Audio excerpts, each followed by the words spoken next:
নমস্কার, আমার নাম অর্ডিনোজারিউবিস। আমার রেজিস্ট্রেশন নাম্বার EBCA 2023S004। আবৃত্তি করছি কবি সুকুমার রায় রচিত সৎপাঠ্য কবিতাটি।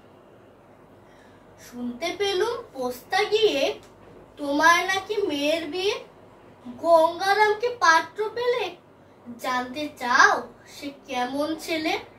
মন্দ নয়, সে পাত্র ভালো, রং যদিও বেজায় কালো। তারপর আবার মুখের গঠন অনেকটা ঠিক পেঁচার মতন। বিদ্যে বুদ্ধি বলছি মশাই, ধন্যী ছেলের অধ্যবসায়। বিষয় আশয় গরিব বেজায়, কষ্টে শিষ্টে দিন চলে যায়।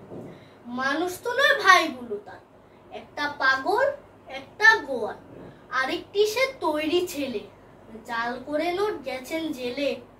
কনিষ্ঠটি তবলা বাজায়, যাত্রা দলে 5 টাকা পায়। গঙ্গারাম তো কেবল ভোগে পিলের জ্বর আর পাণ্ডু রোগে, কিন্তু তারা উচ্চ ঘর, কংসরাজের বংশধর। শ্যামলাহিরি বনগ্রামের কি যেন হয় গঙ্গারামের। যা হোক, এবার পাত্র পেলে, এমন কি আর মন্দ ছেলে। ধন্যবাদ।